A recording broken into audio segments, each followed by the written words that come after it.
नमस्कार शेतकरी मित्रांनो, चला आपण आज मका लागवड याविषयी आपण आज माहिती बघणार आहोत।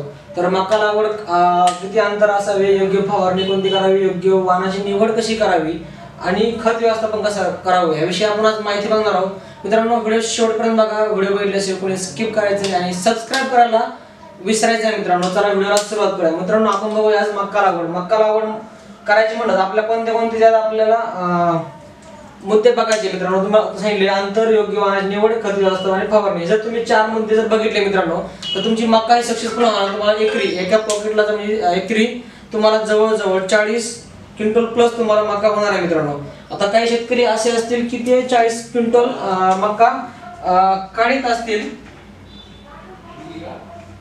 एकरी, पण तरी पण काही शेतकरी असे त्यांना 40 क्विंटल ही निघणं कठीण आहे। त्यासाठी आपण हेच मुद्दे बघणार मित्रांनो। आणि मित्रांनो, आपण अंतर जर बघितलं मित्रांनो, मकाचं अंतर तुम्ही बघितलं तर तुम्हाला मी योग्य वाणाची निवड तुम्हाला तर सांगणारच आहे। तुम्हाला पहिलं अंतर सांगत आहे मित्रांनो।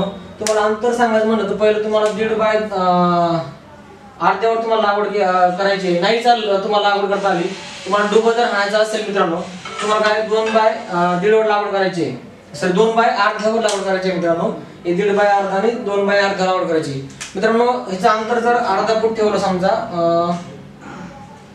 अर्धा फूट ठेवलं तर तुमचं अंतर कणीस 100% मोठं पडणार आहे। आणि जर तुम्ही याच्यापेक्षा अंतर मोठं ठेवलं तर तुमचं 2 कणसाची पडण्याची शक्यता आहे, तुमचं उत्पन्नात घट होते। मित्रांनो, तुम्ही जेवढी मका एक कणसाची तेवढी तुम्ही मका निवडावी। 2 बाय अर्ध्यावर तुमची लागवड करणे गरजेचं आहे। मित्रांनो, योग्य वाणाची निवड कशी करायची, तुम्हाला योग्य वाणाची निवड सांगणार आहे कशी करायची। तुम्हाला हे जर योग्य वाण तुम्ही निवडला तर तुम्हाला 100% मित्रांनो उत्पन्नात भर होणार आणि तुम्हाला 40 क्विंटल प्लस तुमचं उत्पन्न होणार मित्रांनो। तर मित्रांनो, तुम्हाला बघायचं योग्य वाण निवड कशी करायची। मित्रांनो, योग्य वाण निवड करताना तुम्हाला कणीस जर बघितलं मित्रांनो, हे कणीस आहे, आपण अर्धा मोडले आणि हे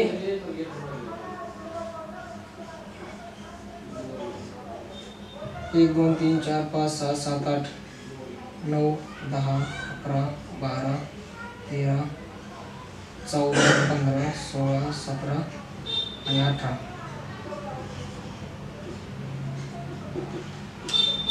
तुम्हाला काय करायचे, कणीस तुम्हाला जे 18 लाईनचं कणीस तुम्हाला घ्यायचे। 18 लाईन कोणतं, हे तुमचं कणीस आहे, समजा हे तुमचं कणीस आहे, ज्याची लाईन आहे मित्रांनो, ह्या 18 लाईनचे कणीस घ्यायचे। आता मार्केटमध्ये बघितलं मित्रांनो, तर जवळजवळ कंपन्यांच्या काही कंपन्यांच्या 14 ते 16 लाईनचे कणीस आहे मित्रांनो। 14 ते 16 जर तुम्ही 18 ते 20 लाईनचं तुम्ही जर कणीस घेतलं मित्रांनो, तर तुमची 100% उत्पन्नामध्ये वाढ होणार आहे। तुमची जर 14 ते 16 घेतलं, तुमच्या उत्पन्नामध्ये 100% वाढ, उत्पन्न 100% तुमचं कमी होणार आहे मित्रांनो।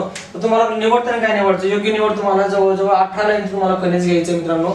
आणि जे सिंगल व्हरायटी असेल तीच तुम्हाला घ्यायची मित्रांनो। जर बघितलं तर पुढचं बघितलं तर खत व्यवस्थापन जर बघितलं तर तुम्हाला पेरताना काय करायचं मित्रांनो, 10 26 26 टाकायचे मित्रांनो, 2 बॅग एकरी।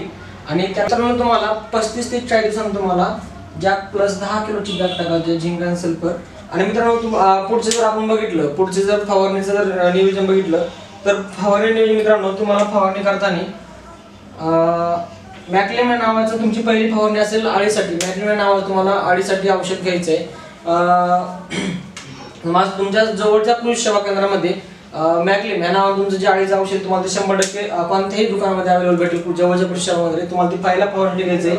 आणि त्यानंतर तुमचं दुसऱ्या फवारणीला तुमची अळी जर नाहीच कंट्रोल झाली तर तुम्हाला श्रीकर कंपनीचं रॉयल 5 हे औषध घ्यायचे। थोडंसं कृषी सेवा तुमच्या अवेलेबल आहे, श्रीकर कंपनीची रॉयल 5 नावाचं लष्करी अळी जी असेल मित्रांनो, त्या लष्करी अळी तुम्हाला ह्याच्याने पूर्णपणे कंट्रोल आहे। तुमची जर हे जर एवढे मुद्दे जर तुम्ही कंट्रोल केले बघितले, याच्याविषयी तुम्ही 4 मुद्द्याविषयी तुम्ही अभ्यास चांगला केला तर तुमची 100% 40 क्विंटलच्या पुढे तुमची प्लस मका तुमची जाणार आहे। आणि 40 क्विंटल मित्रांनो ही कोणताही शेतकरी काढू शकतो, पण जर तुम्ही प्रेमाने शेती केली असेल। जर काही झाकण झुले शेतकरी असतात मित्रांनो, त्यांना काहीही माहित नसतं, मका आणायची लावायची, त्यानंतर उत्पन्न कसं काढायचं त्यांना तेही माहित नसतं, फवारणी कशी करायची तेही माहित नसतं, आणि लावताना नंतर त्याच कंपनीची बदनामी करतात मित्रांनो। कोणतीही कंपनी असो XYZ, त्या कंपनीची बदनामी करतात, तुम्हाला करायचं नाही। तुम्हाला शेती करायची तर तुम्हाला चांगल्या वाणाची तुम्हाला निवड तुम्हाला सांगितली आहे, तुम्हाला चांगल्या वाणाची 100% निवड करायची आहे मित्रांनो। आणि 100 निवड करून तुम्हाला सांगितलं 18 लाईनचं तुम्हाला घ्यायचं आहे। जास्तीत जास्त सगळ्यात जास्त बारीक बिट्टी आहे तिची ही जी बिट्टी आहे मित्रांनो कणसाची दाण्याच्या वरची या आतमध्ये सगळ्यात जी बारीक असेल मित्रांनो ती तुम्हाला निवडायची. आता तुम्हाला कंपन्याचं मी कोणतेही प्रमोशन करणार नाही, कोणतेही नाव सांगणार नाही, फक्त तुम्हाला सांगत आहे की ओळख कशी करायची. 18 लाईनचं गणेश घ्यायचे, बारीक बिट्टीचं गणेश घ्यायचे आणि तुमची क्वालिटी असणार मक्का निवडायची मित्रांनो तुम्हाला. कारण तुम्हाला विकायची शेतकरी हा खूप कष्ट करून मेहनत करून त्याला पीक आणायचे, त्यामुळे तुम्हाला पैसे भेटतील अशी तुम्हाला व्यवस्थापन करायचे. झाकण झुल्या शेतकऱ्यासाठी तुम्हाला करायचं नाहीये मित्रांनो. हे जर तुम्ही 4 मध्ये जर बघितले तर तुम्हाला 100% 40+ क्विंटल तुम्हाला मक्का होणार आहे. आणि ही मक्का झाली 100% तुम्हाला 2000 प्लस तुमचा सध्याचा भाव चालू आहे. तुमचं जर 40 क्विंटल जरी झाले तर तुमचं एकरी 80,000 रुपये उत्पन्न निघतं 3 महिन्यामध्ये. असं कोणतंही पीक नाही तेवढं लवकर पिकणारं पीक आहे मित्रांनो. 80,000 रुपये द्या तुम्हाला 3 महिन्यात जॉब नाहीये. कोणताही बिझनेस टाकला 3 महिने चालत नाही, पण आपला जे शेतीचा बिझनेस आहे मित्रांनो तुमच्या 3 महिन्यामध्ये तुम्हाला खर्च जरी आला समजा 20,000 रुपये तर तुमचे 4 पट पैसे मित्रांनो तुम्हाला निघत आहे. 4 पट तुम्हाला 4 पट 20,000 तुम्ही खर्च केला 3 महिन्यानंतर तुम्हाला 4 पट त्याचे पैसे 80,000 रुपये भेटत आहे मित्रांनो.